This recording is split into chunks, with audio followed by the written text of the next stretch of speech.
araw, kaliwat kanan ang transaksyon na mayroon sa loob ng tanggapan ng Land Transportation Office sa East Avenue sa Quezon City.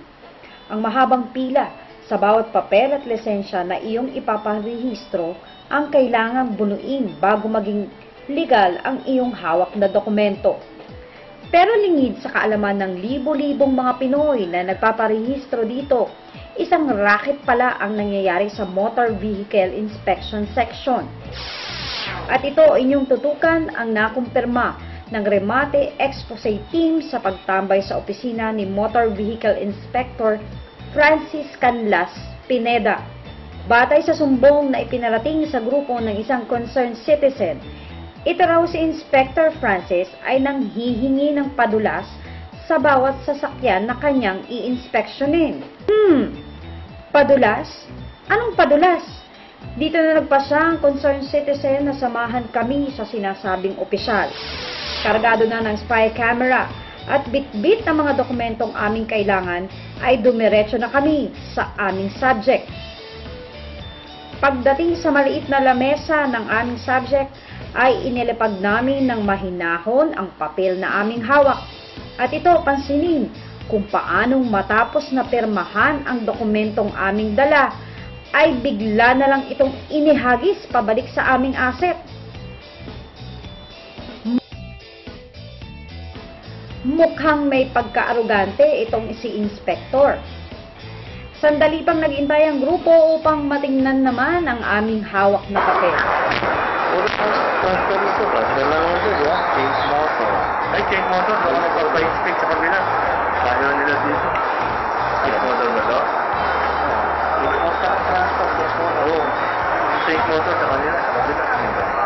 Sa kabila. Tapos yan. Ano ba kailangan pa? Yan, gawin mo na muna yung ha? Gawin mo na muna. Di ba? Change motor na ito. Pa-inspect kaya ang magkano mo. Sorry na naman. Magkailangan din na dito na. Thank you. Alam mo na yun eh. Hindi ko sa tao, di ba? Sige, pa-inspect mo na naman. Alam-alam. Natagal ko.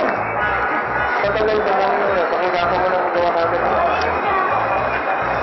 Ha? Ano kasi? Binago nila yung policy. Dati pwede rito eh. Dati safe polo, safe engine, safe motor. Ngayon safe motor daw. Hindi na safe motor. Mag-aaway na. Bitbit ang mga dokumento ay muling bumalik ang mga undercover agent sa tanggapan ni Inspector Francis. Sandaling tinignan ang mga hawak na dokumentong aming dala, sulat dito, buklat doon. At ito na, ang mga sumunod na transaksyon na bumulaga sa amin. Dahil itong si Inspector may inihirit na sa aming asset.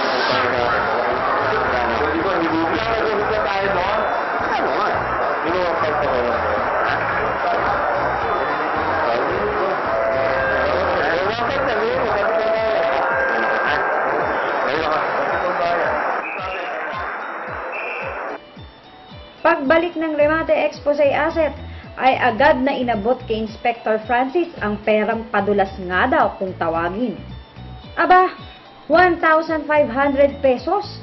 Inspector, para saan naman kaya ang padulas na yan? Gayong trabaho nyo naman talagang siyasatin ang mga dokumentong aming hawak.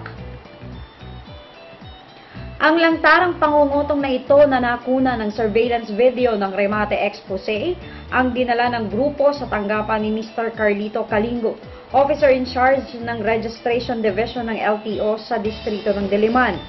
Matapos na mapanood ang video, ay agad na inirekomenda ng nasabing opisyal sa pamunuan ng LTO ang pagsuspinde sa naturang government official. That shouldn't be a case. Ang pwede lang kasing kumuha ng pera sa client ay ang kahera, ang cashier. Yan lang kung pwedeng kumuha. Not unless magkakilala sila, magkaibigan, busy yung tao, baka pwedeng iwan niya yung pagbayad. Yung may ganong case, pero kung hindi naman sila magkakilala, sakahan lang dapat. Dito na rin nadiskubre ng Remate Expose na hindi pala ito ang unang pagkakataon na may nagre-reklamo sa aroganteng opisyal. Samantala, kahapon isang memorandum ang ibinaba ng pamunuan ng LTO office laban kay Inspector Francis Canlas Pineda na kumakatig sa pagsususpinde sa nasabing opisyal dahil na rin sa dalang ebidensya ng remate expose team. Pansamantalang ililipat sa General Service Section ng LTO o sa pagiging utility operator si Inspector.